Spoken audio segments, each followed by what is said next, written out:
Wie ihr wisst, ist heute der 3. Dezember und das heißt natürlich auch, dass heute das 3. Türchen aufgemacht wird.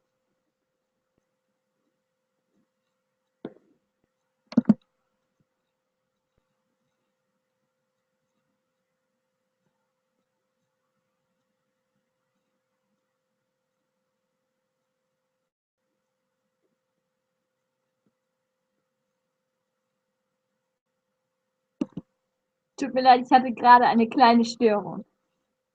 Also, wie eben schon gesagt, heute ist der 3. Also natürlich machen wir jetzt auch das 3. Türchen auf und das heißt, das 3. Kapitel ist dran. Ich lese dann jetzt mal weiter. Kapitel 3. Doch noch bevor sie am anderen Morgen die Lider hob, wusste sie bereits, dass sich nichts verändert hatte. In ihrer Nase hing der strenge Geruch des Fells und des Strohs, auf dem ihr Kopf ruhte. Vorsichtig öffnete sie die Augen. Über ihr war die Innenseite des Daches zu erkennen. Ihr Blick glitt zu der Strohwand neben sich. Die schrullige alte Margaret schien trotz der frühen Stunde schon auf den Beinen zu sein, denn das hartnäckige Schnarchen war verstummt. Ruckartig setzte sich Kelly auf. Entweder war sie noch immer in diesem schrecklichen Traum gefangen, oder das, was passiert war, war die brutale Realität. Die morgendliche Kälte schlug Kelly entgegen, als sie das Fell zur Seite schob und sich erhob. Im selben Augenblick hörte sie von unten ein schnarrendes Geräusch. Margaret schürte das Kaminfeuer. Von plötzlicher Panik ergriffen, schluchzte Kelly trocken auf. Ihr wurde schlagartig bewusst, dass sie in einer fremden Welt gefangen war, aus der es keinen Weg zurück gab, wenn sie diese verwunschene Brosche nicht fand. Aber wo sollte Kelly nach ihr suchen? Margaret hatte am Vorabend ebenfalls angedeutet, dass das auffällige Schmuckstück mit der unverwünschten Zeitreise zu tun hatte. Während sich Kelly Strohhalme aus dem Haar klaubte, nahm sie sich vor, das ganze Cottage von oben bis unten zu durchsuchen, obwohl Margaret versichert hatte, dass sie sich nicht im Sitz der geheimnisvollen Brosche befand.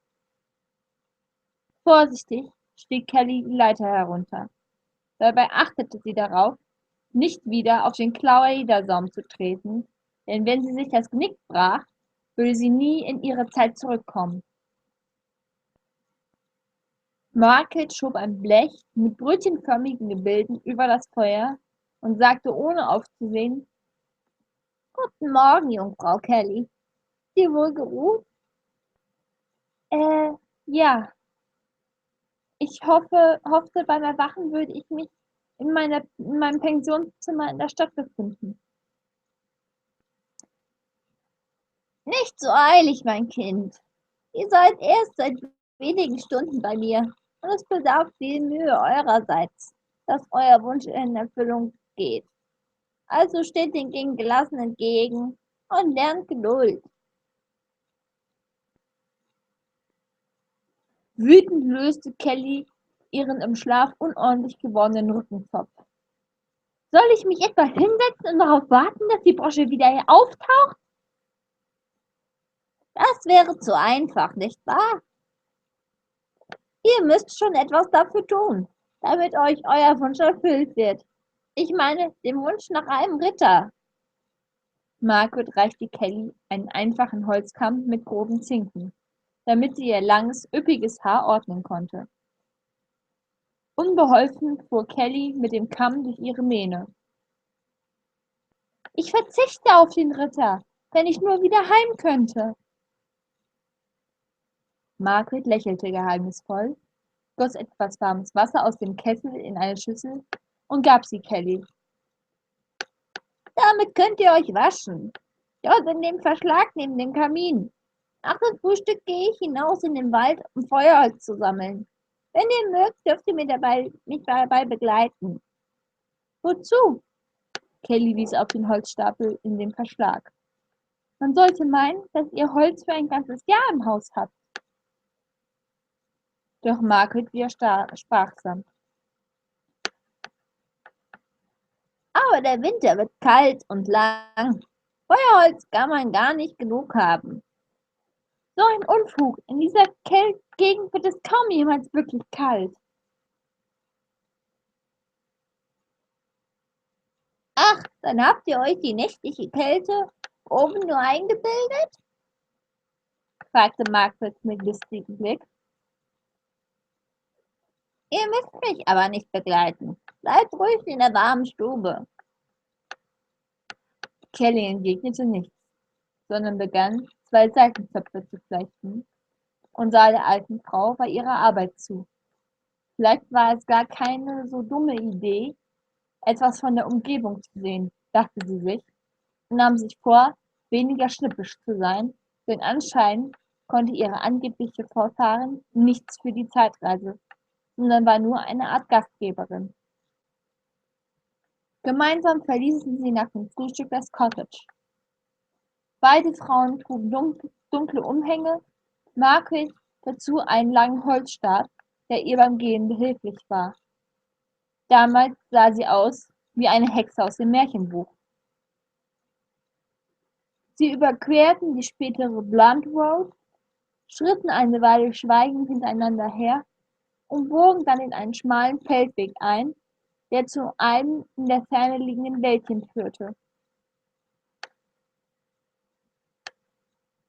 Fieberhaft überlegte Kelly währenddessen, wie die Umgebung ausgesehen hatte, als sie auf dem Weg zu Mrs. Ingles Haus gewesen war.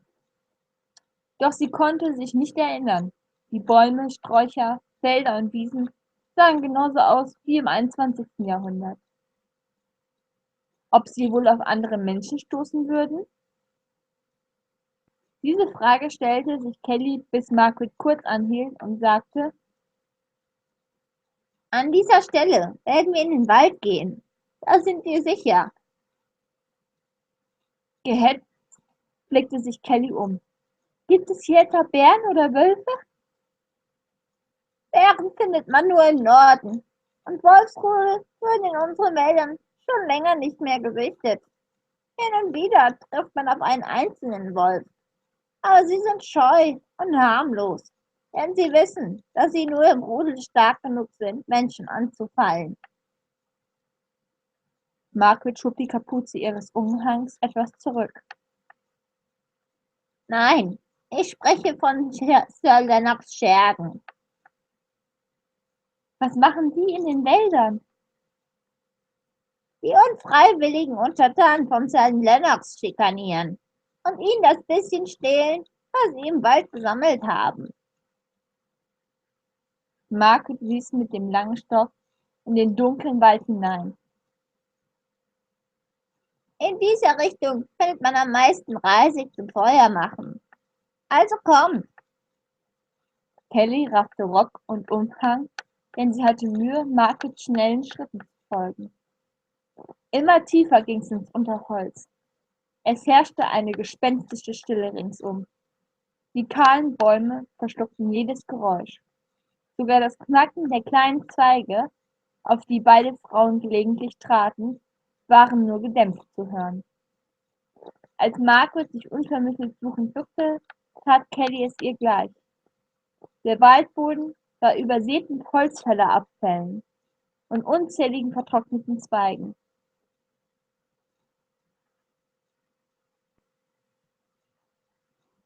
Ich hätte die Kiepe mitnehmen sollen, bemerkte Margaret bedauernd. Wenn ich doch nur gewusst hätte, dass die Waldarbeiter hier gewesen waren. Wie ihr seht, gibt es dann immer schöne große Holzabfälle. Für das Holzhacken fühle ich mich nämlich nicht mehr jung genug. Sie griff in die Tasche ihres Umhangs und reichte Kelly einen Lederriemen. Wenn ihr genug Reisig gesammelt habt, bündelt es damit. Widerspruchslos ging Kelly in die Knie und sammelte jeden Ast ein, der ihr in die Quere kam, und stapelte das Reisig zu einem ordentlichen Haufen, um ihn später zu bündeln. Margret hingegen widmete sich den zahlreichen Holzspänen und Stücken und legte sie auf ein großes Leinentuch. Kelly dachte zum ersten Mal daran, wie einfach es die Menschen in ihrer Zeit hatten und wie beschwerlich dagegen doch das Leben im Mittelalter war. Unauffällig blickte sie sich um. Es war ein leichtes gewesen, von hier aus zu fliehen. Margaret würde es nicht wagen, sie aufzuhalten. Aber wohin sollte Kelly fliehen? Den Gedanken, dass einzig das Gebiet, auf dem sie sich befand, verwunschen war, bewarf Kelly zögernd. Also tat sie nichts als das, was die alte Frau anordnete. Ungeschickt bündelte Kelly das Reisig und schwang es über die Schulter. Unter dem ungewohnten Gewicht ächzte sie. Margaret hingegen schien das Bündel auf ihrem Rücken nichts auszumachen, denn sie trat leichtfüßig den Rückweg an, Kelly dicht hinter sich. Bald näherten sie sich dem Waldsaum. Plötzlich blieb Margaret stehen, brach die Kapuze ab und hielt den Kopf schief. Was, was ist denn? Fragte Kelly leise, doch dann hörte sie es auch, mit donnernden Hufen, die donnernden Hufe mehrerer Pferde. Stoppt euch! Sofort! Margaret ging zu Boden und zupfte ungeduldig an Kellys Umhang. Runter mit euch, damit sie euch nicht sehen!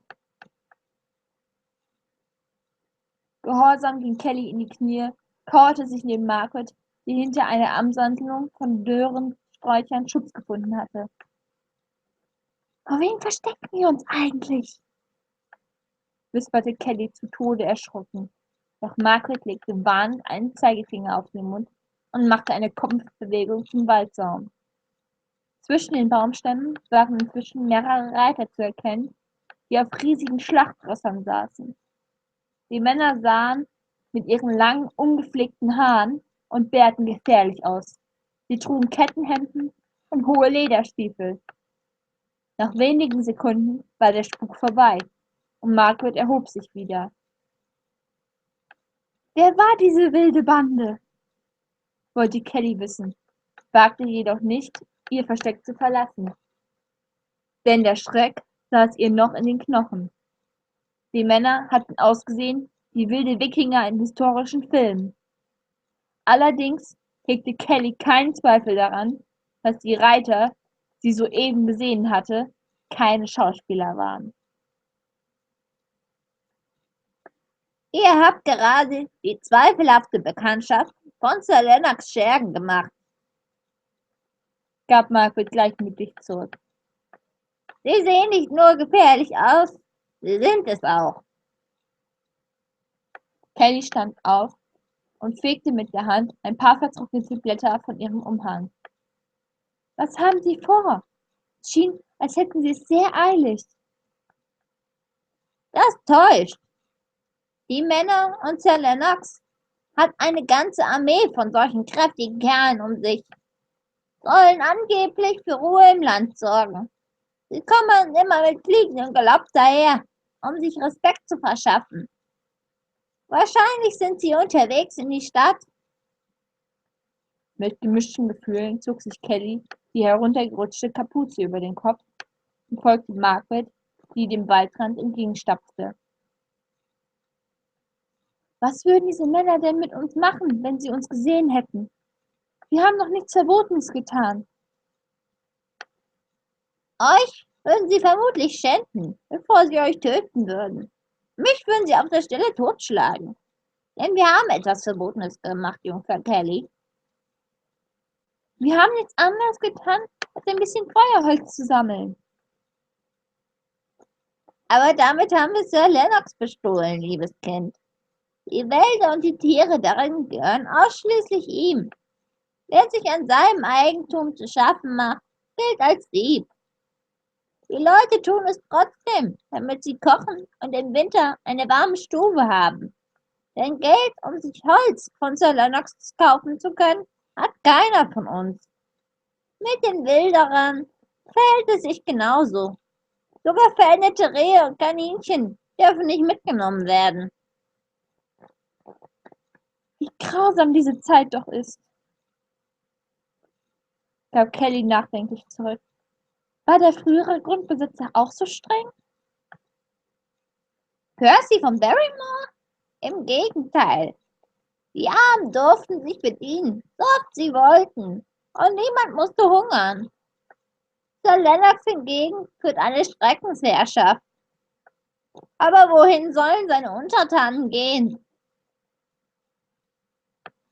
In Gedanken versunken, legte Kelly einen weiteren Weg bis zu Margarets Haus zurück. Wie konnte man das Volk von diesem Tyrannen befreien? Doch dann sagte sie sich, dass sie sich lieber damit beschäftigen sollte, wie sie an die mysteriöse Brosche gelangen konnte. Margaret nickte nur ergeben, als Kelly ihr mitteilte, dass sie das ganze Haus nach dem Schmuckstück durchsuchen wolle. Sie öffnete Truhen und Kommoden, kroch auf den Knien durch die Schlafkammer und verwendete buchstäblich jeden Strohhalm. Der Holzstapel im Verschlag wurde Stück für Stück auseinandergenommen, und schließlich nahm sich Kelly das bescheidene Geschirr vor, obwohl sie inzwischen bereits ahnte, dass ihre Mühe umsonst war und sich die Brosche nicht im Haus befand. Unterdessen saß Margaret an ihrem Spinnrad und ließ das Auseinandernehmen ihres Haushalts unbeeindruckt geschehen. Erst am Abend gab Kelly auf. Sie aß den Hirsebrei mit den Fingern, die ihr die alte Frau gezeigt hatte, und trank von dem köstlichen Beerentee. Doch mit ihren Gedanken war sie ganz woanders. Bitte hört mir zu, sagte sie energisch, als Margaret Anstalt machte, zu Bett zu gehen. Ich weiß nicht, was hier gespielt wird, aber das Spiel gefällt mir nicht. Selbst wenn ich wirklich eine Zeitreise gemacht habe sollte, muss es auch einen Rückweg geben. Diese Brosche, die ich gestern in der Hand hielt, ist plötzlich spurlos verschwunden. Dabei bin ich mir sicher, dass ihr sie an euch genommen habt. Und ich habe sogar einen Verdacht. Ihr wollt nicht, dass ich gehe und ihr wieder einsam seid. Zu ihrem Erstaunen brach Margaret in schallendes Gelächter aus. Ihr habt viel Fantasie, aber ihr irrt euch. Ich habe nach dem frühen Tod meines Gatten immer allein gelebt und es gefiel mir. Mit einer verzweifelten Geste fragte Kelly, aber wieso bin ich dann hier? Ihr wart zum richtigen Zeitpunkt am richtigen Ort, Jungfer Kelly. Das ist doch Blödsinn. Und dann mein alberner Wunsch nach einem Ritter. Es müsste nicht mit rechten Dingen zugehen, wenn man bei jedem dahingesagten Wunsch in die Vergangenheit versetzt werden würde. Geht jetzt schlafen, war Margarets einsilbige Antwort, was Kelly noch wütender macht. Und dann soll ich bis ans Ende aller Tage hier sitzen und darauf warten, bis diese Brosche vom Himmel direkt in meinen Schoß fällt? Margaret erwiderte nichts, sondern stieg die Leiter hoch. Und weil Kelly wusste, dass sie aus der alten Frau nichts mehr herausbekommen würde, folgte sie ihr wortlos. Doch in dieser Nacht konnte Kelly trotz der erwärmenden Wolfsfell nicht sofort einschlafen. Schließlich kam sie zu dem Entschluss, noch einen Tag abzuwarten. Wenn dann nichts geschah, wollte sie fliehen, wohin auch immer. Ihre Geduld wurde auf eine harte Probe gestellt. Vom Morgengrauen bis zur Dämmerung beobachtete Kelly die alte Frau argwöhnisch, achtete auf jede von Margarets Bewegungen. Flüchtig dachte Kelly daran, dass die Greisin wahnsinnig war und ihr nur ein Leben im 14. Jahrhundert vorgaukelte. Doch dann erinnerte sie sich an die wilden Reiter am Waldrand und verwarf den Gedanken schnell wieder. Den ganzen Tag über passierte nichts Außergewöhnliches. Kelly half beim Kochen, wickelte gesponnene Wolle zu Strängen, holte Wasser vom Brunnen und mit keinem Wort erwähnte Margaret die Diskussion vom Vortag, bis Kelly vor Ungeduld beinahe platzte. Ob Margaret wohl ahnte, was sie vorhatte? In dieser Nacht wollte sie gehen, um sich auf die Suche nach Anzeichen des 21. Jahrhunderts zu machen und hoffte, irgendwo auf diese verwunschene Frosche zu stoßen. So Leute, das war auch mal wieder das dritte Kapitel. Ich wünsche euch noch einen restlichen schönen dritten und sage Tschüss, bis zum morgigen Tag, wo das vierte Türchen ansteht. Eure Fairy Uina.